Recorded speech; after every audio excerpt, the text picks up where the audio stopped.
സുമനസുകളുടെ കനിവ് തേടുകയാണ് കല്ലമ്പലം ഞെക്കാട് സ്വദേശി അനിൽകുമാർ. ക്യാൻസർ രോഗം പിടിപെട്ടതുമൂലമാണ് അനിൽകുമാറിന്റെ ജീവിതം ദുരിതപൂർണമായത്. ക്യാൻസർ രോഗത്തോട് മല്ലിടുകയാണ് ഞെക്കാട് പൊയ്കയിൽ വീട്ടിൽ അനിൽകുമാർ. അനിൽകുമാറിന്റെ വാരിയലിലും കഴുത്തിലും തലയിലും ക്യാൻസർ പടർന്നു കഴിഞ്ഞിരിക്കുന്നു. ശരീരത്തിൽ അനുദിനം വർദ്ധിച്ചു വരുന്ന അസ്വസ്ഥതകൾ വരാനിരിക്കുന്ന ഒരു ദുരന്തത്തിന്റെ സൂചനയായിരുന്നുവെന്ന് അനിൽകുമാർ അറിഞ്ഞില്ല. രോഗം സ്ഥിരീകരിക്കപ്പെട്ടപ്പോൾ ഒരു കുടുംബമാകെ വേദനിച്ചു. അനിൽകുമാറിന്റെ അവസ്ഥ ദുരിതത്തിലായതോടെ ഭാര്യയും 2 പെൺമക്കളും അടങ്ങിയ കുടുംബം പ്രതിസന്ധിയിലായി. പെൺമക്കളിൽ ഒരാൾ തുണിക്കടയിൽ ജോലി ചെയ്ത് കിട്ടുന്ന വരുമാനം മാത്രമായി ഏക ആശ്വാസം. RCCയിലെ ഡോക്ടർമാർ ആകെ 12 കീമോതെറാപ്പികളാണ് നിർദ്ദേശിച്ചിട്ടുള്ളത്. ഇതുവരെ പൂർത്തിയായത് 4 എണ്ണം മാത്രം. ചികിത്സ തുടരാൻ അനിൽകുമാറിന്റെ പക്കൽ പണമില്ല.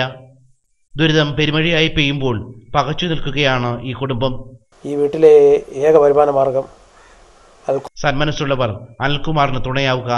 സാമ്പത്തിക സഹായങ്ങൾ ചെമ്മരുതി സർവീസ് സഹകരണ ബാങ്കിലെ 10-190 എന്ന അക്കൗണ്ട് നമ്പറിലേക്ക് അയച്ചു നൽകുക. ACV news, Varkala.